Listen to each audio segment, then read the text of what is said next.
కాంగ్రెస్ పార్టీకి పూర్వ వైభవం తీసుకురావడమే లక్ష్యమని కడప జిల్లా బద్వేలులో నిర్వహించిన కార్యకర్తల సమావేశంలో కాంగ్రెస్ పార్టీ జిల్లా అధ్యక్షురాలు విజయ జ్యోతి పునరుద్ఘాటించారు. నియోజకవర్గాల వారీగా కార్యకర్తల సమావేశం నిర్వహించడంతో భాగంగా బద్వేల్ పట్టణంలో ఆర్ఎండ్బి విశ్రాంతి భవనం నందు కార్యకర్తల సమావేశం నిర్వహించి కాంగ్రెస్ పార్టీ బలోపేతం చేసే దిశగా ప్రతి కార్యకర్త అడుగులు వేయాలని ఆమె కోరారు.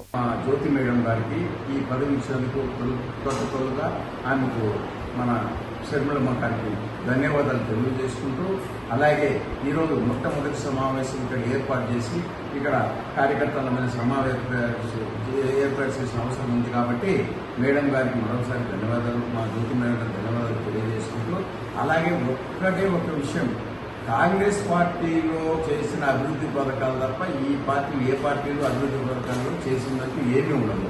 ఎందుకంటే గతంలో ఈ దేశానికి నిర్దేశం చేసిన కాంగ్రెస్ పార్టీ, అలాగే నెహ్రూ కుటుంబం ప్రాణత్యాగాలకు చేసి మరి ఎన్నో వాళ్ళ ఆస్తులంతా ఈ దేశానికి అర్పితం చేసి స్వాతంత్రం ఇచ్చినటువంటి కాంగ్రెస్ పార్టీ ఆ కుటుంబం, అటువంటి కుటుంబానికి మళ్ళా మనం ఒక అవకాశం ఇస్తే వాళ్ళు ఏది ఆశపడేవాళ్ళు కాదు, వాళ్ళకు ఏమీ అవసరం లేదు. వచ్చిన ప్రతి నాయకుడు సంపాదించుకోవడానికి వస్తున్నారు కానీ ఆస్తులు పోగొట్టుకోవడానికి రావడం లేదు. కానీ వాళ్ళ ఆస్తులు పోగొట్టుకొని ఈ దేశానికి స్వాతంత్రం తీసుకొచ్చి ఈ రోజుకు పోరాటం చేస్తున్న కాంగ్రెస్ పార్టీ మళ్ళా ఒకసారి మనకు అవకాశం ఇస్తే మనకు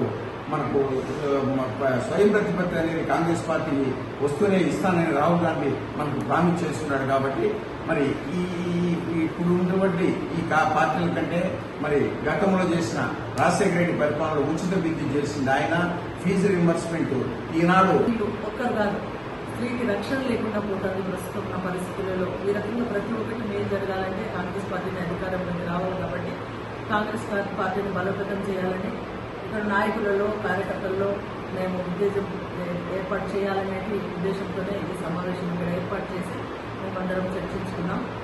ఈ మీడియా మూలంగా నేను ప్రజలందరికీ తెలియజేయడం ఏమనగా, నియోజకవర్గ ప్రజలందరికీ తప్పకుండా ప్రతి ఒక్కరూ కాంగ్రెస్ పార్టీని